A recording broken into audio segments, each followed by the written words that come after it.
Okay. How's it going, everybody? Mr. Deadman of Hard Talk Radio. Also co-host Mr. Victor Beowulf. How y'all doing? We're going to be talking about what? What movie are we talking about right now? We're going to be talking about Argento's Deep Red, one of his best. Classic film. That's what they say. And I have to say, yeah, I can't argue with that. I can't. It's pretty good. I watched it for the first time, I think, yesterday because, you know, we want to talk about this. So I was like, but really cool movie. And I think it holds up well. 1975 is when it came out. It came out before Halloween, which that's important to talk about because of something that's in this film, both the music and a certain kill scene. We'll try not to give out any spoilers necessarily because it's one of those murder mystery movies where we'll try not to give that out. But the movie kind of does. It does, like within the first death, the movie kind of gives it away if you paid attention. Oh yeah. Yeah. I know the gore factor is great too. I mean, I enjoyed the kills quite a bit. I mean, I thought that was very impressive.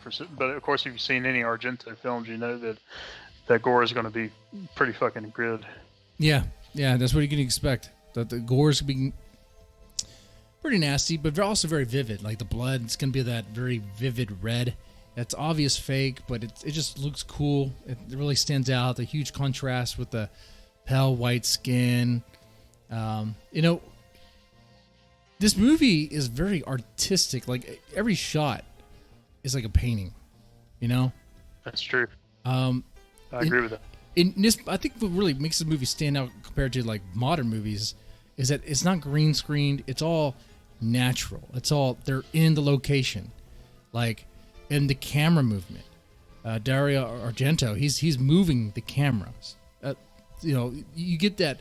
It's the creepy, the way the camera moves. It's like that, like someone's creeping around the halls or someone's in the room, and you can tell it's kind of waving a little bit. And then when it goes to a door or whatever, it's like, yeah, obviously someone's moving, but it's like, who is that person? It seems very voyeuristic. Seems like you're not even supposed to see what you're seeing. You know, does that make any sense? Yes, it does. Yeah, it's from the point of view of the killer at certain times. I mean, I think it's really good. Yeah. You know what, too? And I didn't even notice that. I didn't realize until I went back to watch it again. So I guess break it down for us, Mr. Beowulf. What's the plot of this movie? What's going on with it? So I think that in the beginning, when we start out with, is we see this scene, these silhouettes against the wall, the shadows, and you see stabbing motions, and you hear screaming, and obviously you know something's going on. You've got this music playing with children singing. Yeah. Really creepy shit, man. You know, kind of reminds you of Nightmare on Elm Street almost. Mm-hmm. That song is recurring. That song will play throughout the movie when a murder's about to happen or when something's about to go down. Yeah. Absolutely. And then you flash back in your present tense, and you have a I guess someone with telekinetic or a medium up there who is reading the minds of the audience, and so she automatically knows that someone in the audience has a set of keys on him, and there's 4 keys on the ring, and one is long, and the guy's shocked, and so you're kind of wondering if this is set up or not.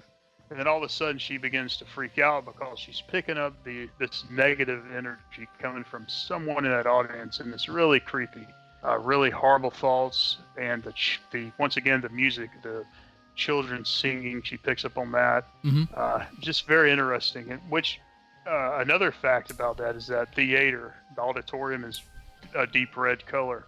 Oh yeah, that's right. Yeah, you know what? In the beginning of the movie, like when that scene happens with the medium, I was thinking the same way. I was like, okay, is this a setup? Is she a con artist? What's going on here? But you're right. When she picked up on some sort of negative energy there, you also, in a moment in that scene, we saw from the killer's eyes. We just didn't realize it. Like we saw from the killer's eyes, like from the middle of the audience, and it was like, oh, wait a second. huh, what's going on with that? But yeah, she was freaking out. And then she's like, oh, she talks with he's another, I guess, paranormal. What does he do? He's I don't know, another medium of some sort. This is bad, but I really can't remember exactly what he does. But yeah, he does have some kind of special abilities. Yeah, for certain. He's in that line of work. He talks to her and shares that she's going to write down what she experienced and write down the thoughts and all that. In that scene, she's being stalked by somebody behind a column. We don't know who this is. Right? It's obviously the murderer or something. And then this takes us to towards our building up to our first kill scene. I guess if you don't include the murder that happened in the beginning, we just don't witness it. So technically, this would be the second murder in the movie. That's right. Now, there's two things that are happening here around this time. We're also introduced to our main character, our protagonist, the pianist. Yes. Yeah. Marcus, I think Marcus is his name. Of course, Marcus is taking a stroll through, I guess, Rome. I'm not quite sure. Maybe it's Rome, and he goes past the blues bar. Then, of course, he sees Carlo, who is very inebriated by the fountain, just kind of crunched down and talking gibberish. It's one of those nights. I guess Carlo's taking a break because he plays piano also at the blues bar that's in the scene. And so they begin to have a conversation. Which, in that scene, did you notice how the pedestrians looked in the bar? Yeah, I did. That was interesting. It looked like extra. It almost looked like they were just filming in a public area, and these weren't really extras almost, didn't it? Right. But the other thing, too, I noticed that first I thought they were mannequins, but they weren't mannequins because you could tell they're moving very slightly. But they're very stationary and still. It was like, what's going on? It kind of... What's that painting? The artwork, Nighthawks or whatever, where it's that famous bar. The people Donner inside. Nighthawks. Yeah.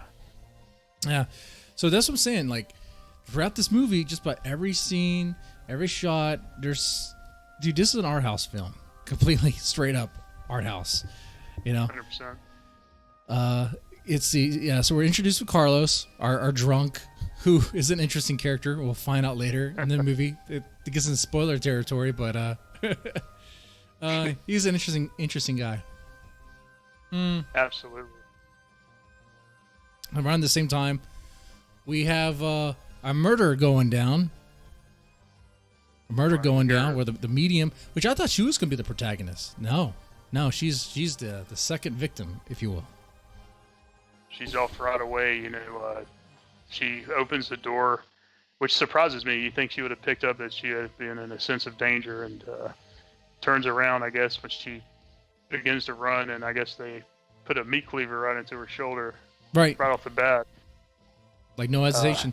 And you're right. Why didn't she pick up on that? Why couldn't she read the thoughts of the person coming through? I don't understand. Who knows how this supernatural works? Right.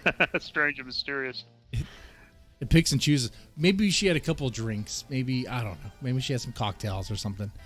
But this scene, it goes along with what's going on outside with our pianist and Carlos. And I found it interesting. So they hear the scream. Marcus hears the scream. He's like, oh, there's a scream. What's that? And Carlos is like, oh, might be some young virgin being raped. And he says it like in a happy way, like cheering to it. It's like, damn, dude. Yeah, he's actually holding a glass up, Yeah, this guy's dark. I got the same thing. Like that shit's cold, man.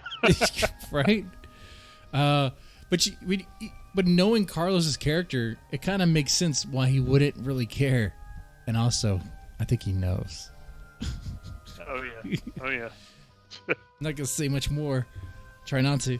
But like I said, like we said earlier in this review, like the movie gives it away. Like in the next scene where Marcus goes into the hotel room or the apartment or whatever, like he's walking in the hall, you see something in a reflection.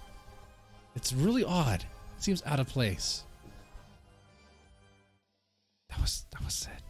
That might have been it. That's right. That might have been Right. it. But it just keeps on going. It's like, oh my god. You know what? At the end of the movie, when it revealed who it was, I was like, "Oh, you son of a gun!" Kind of a Marcus. Like you sort of like you agreed with Marcus said it was like right there in front of you all along, right there. Absolutely. Oh man. Let's see. It was insane.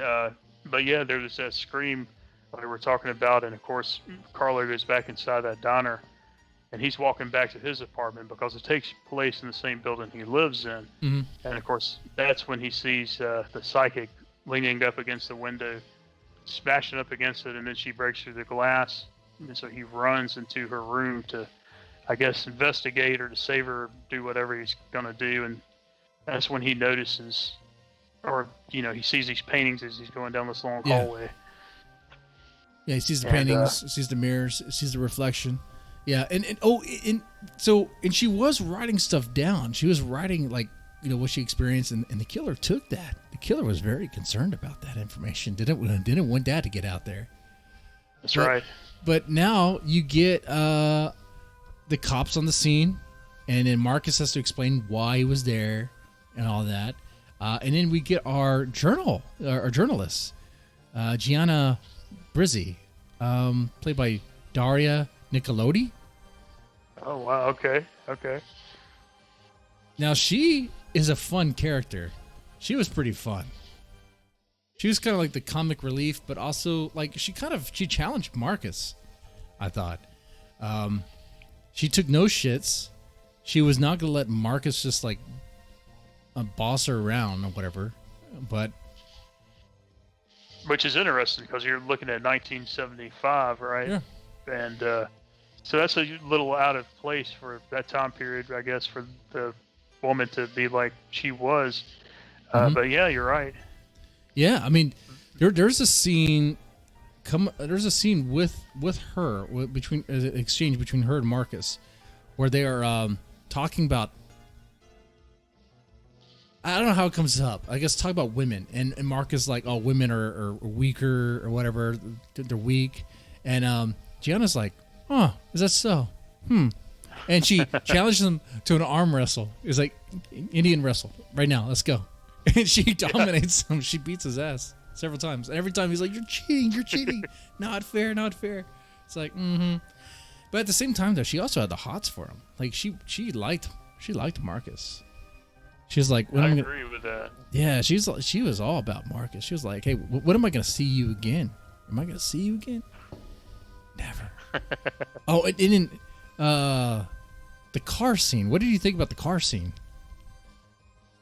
Well, the car was obviously a piece of shit. He hops in there and door's about to fall open, so I guess he locks it, and of course they can't get out of the car after that. The seat fucking collapses on him. Right? So you have in that scene, the man pretty much emasculated because he's scrunched in the scene, kind of hidden, and she's like towering over him. The one in charge. Absolutely right. The one driving. And the one kind of like, I'm going to watch that scene again. I'm pretty sure she kind of tells him that, what you think isn't, I don't know. She's schooling him. Because Marcus is set. Like, he thinks he knows. For some reason, Marcus is on this mission to solve this murder, even though he's not a cop, but he's just curious about it. Okay. Right, just like insanely curious, man, like OCD curious. Yeah. He's like, I gotta solve shit. I gotta know everything. Right. And even his friend Carlo even warns him. He's like, why don't you just pack your shit and go? Just get away from this. You don't need to know about it. It's none of your damn business. Yeah. But Marcus doesn't listen. He does. That's might be for a reason. Hashtag spoiler alert. But and before we get there, there's an interesting scene with Carlos. Before Carlos warns him, Marcus has to find Carlos, and he finds him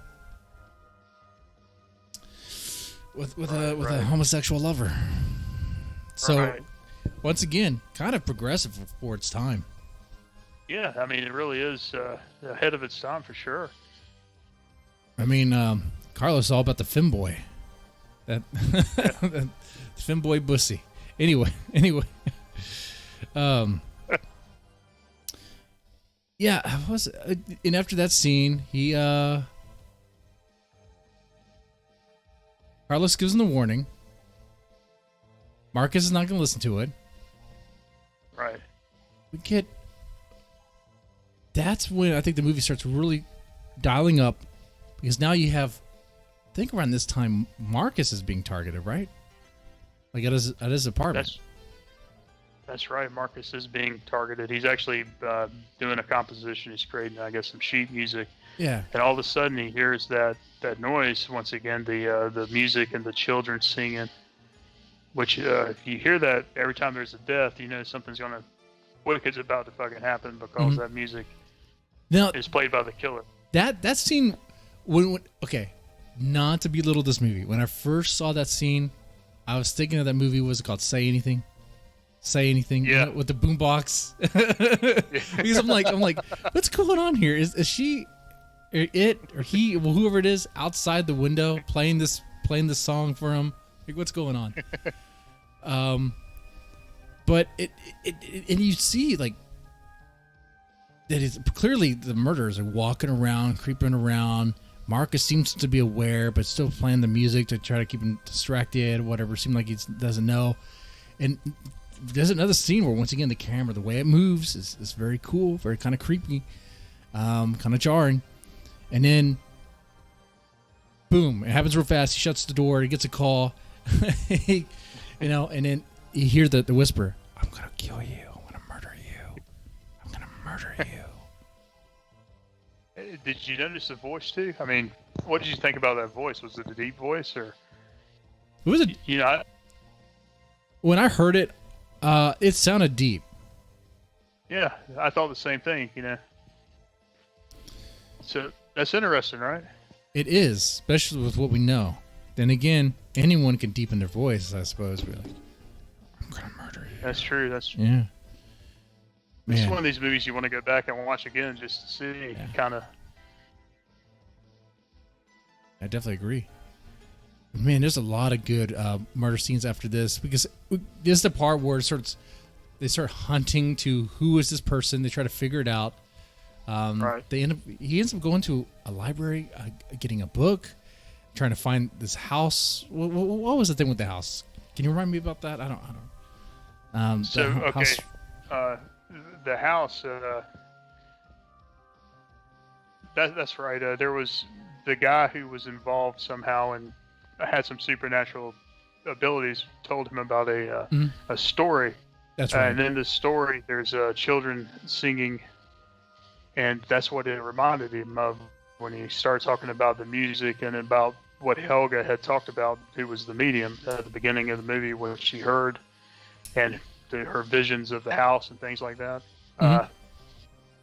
So he says that there's a story about this house that really was in existence. And so he goes and he finds the story, and then he goes to the library to find the house. Yeah. So he can go and investigate. He finds the story. He gets information on a particular person who wrote the story or somehow is connected with it, and he's going to go talk with her. But once again, the murderer is like two steps ahead, and is going to take out this person, which I don't know how the murder even got to this location, because you don't see a car. I don't know if they were on the bus. I don't know what happened, how that happened, but the murder's there, and because it's playing the creepy music, kind of, sort of, and then you see like the what's the deal with the baby dolls? I still don't understand the deal with the baby dolls. No, I don't get that either. I just think that was a creep factor. I don't know the deal with the baby dolls. Yeah. At all. Because I wondered myself. In this movie, like, there's never a time where the murderer kills a baby or has killed a baby. I don't know. And I thought about this, like, I'm going to tiptoe around this as much as I can, because I don't want to give away who the murderer is, right? Sure. But in this movie, even in the credits sequence, there's this fascination with, like, baby dolls and a knocked over crib and kind of weird stuff, like psychological horror stuff. It makes you wonder, like, okay, what's going on with this guy? Is this like a psychotic murderer that's killing kids? Right. are, but then you find out that this particular person was about to be sent to a psych facility for some reason. I see a doctor for some reason, and just snapped. And you have to wonder if maybe there was a dead baby involved or something. Yeah. Who knows? And I don't want to talk anymore because once again, you don't want to give anything away about this film. Right. Be very, very careful about that. Other movies I wouldn't mind, but this is like a murder mystery movie. I think when we did the review that The Beast Must Die, I think we did give it away. I think we did. Yeah, we did. But that movie kind of that's silly. But this movie, don't. Yeah, you gotta. I agree, man. The Beast Must Die. It's fun, enjoyable film. That's something you want to drink to and have a good laugh. This one's like a serious fucking film. I mean, this one is actually really a classic. Yeah. So it's kind of like, you don't want to fuck this one up for anybody. Right. Definitely don't. And so, what did you think of that? When the murder goes into the writer's place. Yeah, the writer's place. That scene was intense. The death scene was fucking crazy, man. I loved it, man. Like, oh my god, man. Who thinks of scalding water and what they do with the person? It's just, because you got to imagine, man, like that scalding water. Should we even talk about what happens? I guess it'd be okay. Well, yeah. Something goes down with scalding water. Kind of burned, submerged, her head submerged in the scalding water, kind of like in Halloween 2. But once again, this movie came first. So maybe John Carpenter took some notes from this movie. I agree, man. Even the music. The theme, yeah. Halloween, yeah. Which, the music in this movie is great. Absolutely. But the murder scene I thought was just really, really cool. It's something that you really don't see too much of. Like you said, in Halloween 2, you saw it. But I thought it was pretty damn impressive. Yeah. And of course, the woman's still alive, and she begins to write something on the towel in the bathroom because of the steaming water, because they cut on hot, and the whole room fogs up. Yeah, she writes an important message, which then one of our other, I guess, helpers, or I guess an assistant to the protagonist, he stumbles upon that, which is the same guy that was next to the close friends with the medium chick that died. So there's a lot of people trying to investigate this stuff, and they're not the police. The police are useless in this movie. Can we talk about how useless they are? The police, what did the police do? Nothing. They don't do anything in this fucking movie. They show up. You see them the first time you see them is when the medium dies, and they're asking Marcus a lot of questions, kind of like as if they're suspicious of him. And then the next time you see them is when... So Marcus and the journalist, Gianni, they go to a house. They find the house, and they're in... No, actually, no. In this scene, they're at the school. They're at the school for some reason, an abandoned school. And they're finding some information that's definitely going to help out reveal who the murderer is. And then the police come in. But when the police come in, it's like they shoot wildly, and they totally miss the person that they're trying to hit. Right? I mean, you got two cops shooting at them, unloading, and they just miss. Notice how I didn't say the name. I didn't say who they're shooting at or anything. I'm trying to be very careful about this. The police are useless, like you said, man. I totally agree with that.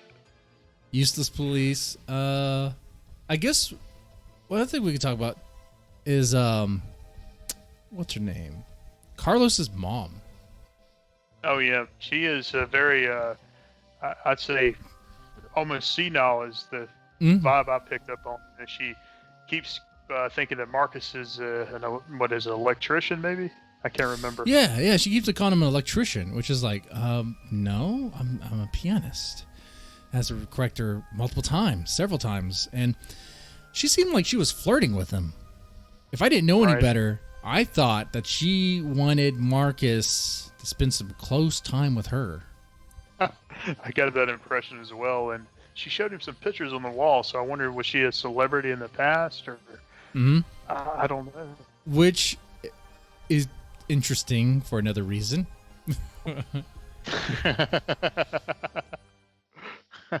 So, okay, I don't want to. I think we talked about the movie. Do you feel that if we talk more about the plot and the elements, we're going to end up revealing who it is? We have to. I mean, obviously. I mean, this one is.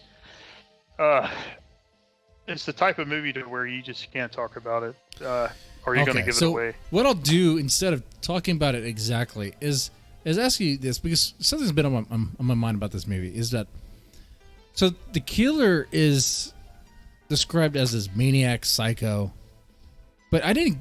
Looking back at it, I don't get that impression. I get the impression that the only reason why things went down the way they did was because a dark secret was coming up. That's correct. And that's absolutely right. but now the killer's very. There's a formula with the killer, like would play the music, would use the dolls, and use a dummy at one point. Very vicious in how she killed, or he killed, or it killed, whoever it was. That's right. That's correct. Or they killed.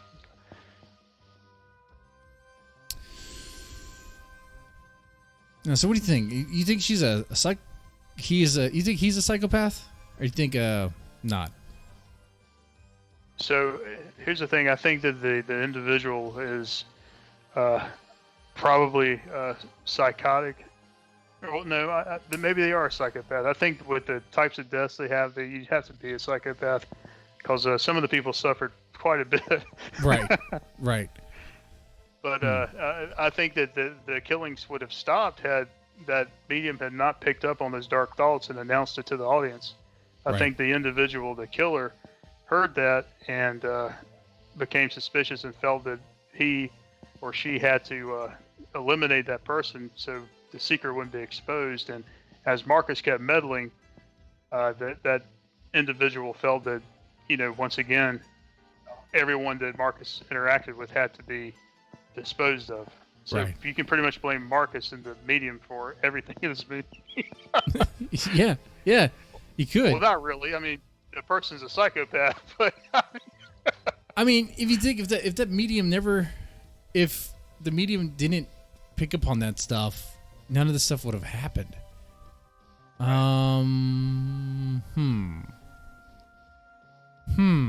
Okay, but then. But you know what? The medium also said you're going to kill again.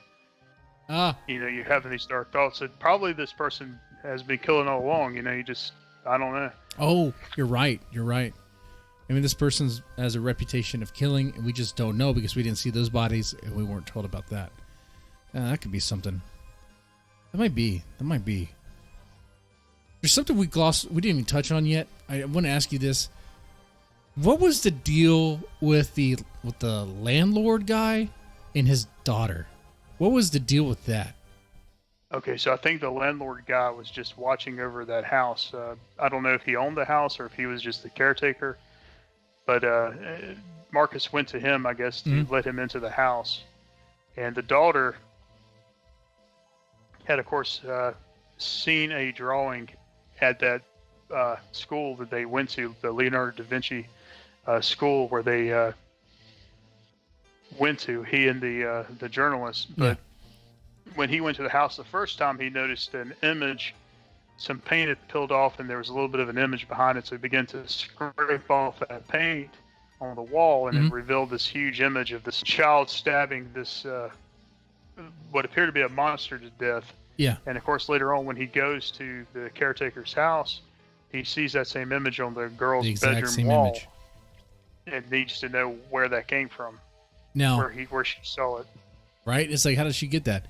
Now, the relationship between this little girl and I guess her dad I thought was kind of weird. Like, the first time you see them, really, he like flat out slaps her. It was like, you little witch.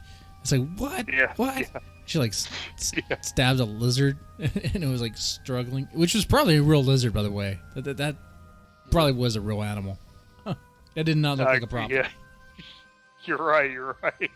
I know some animal rights people are not weird. going to be so happy about that, but lizards are a dime a dozen. Dude, you know, when I was a kid, I used to capture lizards, and some survived, some did not. All right. But I thought it was weird. Like, I don't know. I don't know. Like, if the movie wanted to explore it more, I got some dark vibes from them, you know? Yeah. I agree. I do. That's true. Like, kind of really abusive somehow. Yeah. Little psychopath, I think. Yeah. I mean, look at what she drew and put on her wall, you know? Yeah. Oh, she's be the next murderer. Who knows? It's kind of. I was looking at the trivia for this movie. Apparently, in Japan, when they released this, they released it as Suspiria #2, which has nothing to do with Suspiria whatsoever. Right. So it's kind of like, why would you do that? But yeah. Any other thoughts about the movie? Once again, those death scenes are cool. The final death scene is probably the best death scene in my opinion. I mean, you have well, no, not the final one. The last two, it involves heads. Okay, Mm-hmm. You get a head crushed. You have a decapitation. Definitely, if you want to see some classic gore, that would be a film to watch. Definitely an art house film, like you said. A very serious horror movie as well. I mean, this has a lot of elements that you're not going to find in a lot of movies at that time period. I mean, it's really a classic. It is. It is. All right. So how would you rate this film? How would you rate it, Mr. Beowulf? I mean, you know, if you look at some of these films today, you might say, okay, this is kind of dated and everything. But if you go back to 1975, you realize that probably a lot of the films you love now wouldn't even exist if this film hadn't been made. Like you said before, John Carpenter was probably influenced by this. No, yeah. It's a 10 for me. 10? Yeah. I'll give it a 10 too. It's good. It's good. Probably, they say it is the best of Dario Argento. So if you want to check out his stuff, start with this. I think Suspiria is good. I think Suspiria is good cinematically and visual, but storyline maybe not so much. But this movie, Deep Red, awesome. Really good stuff. I agree. I do agree with that. It's awesome. All right. Well, ladies and gentlemen, let us know in the comment section what you thought about this review. What you thought about the movie, and what movies would you like us to review later on. All right. Y'all take it easy. Have a good night.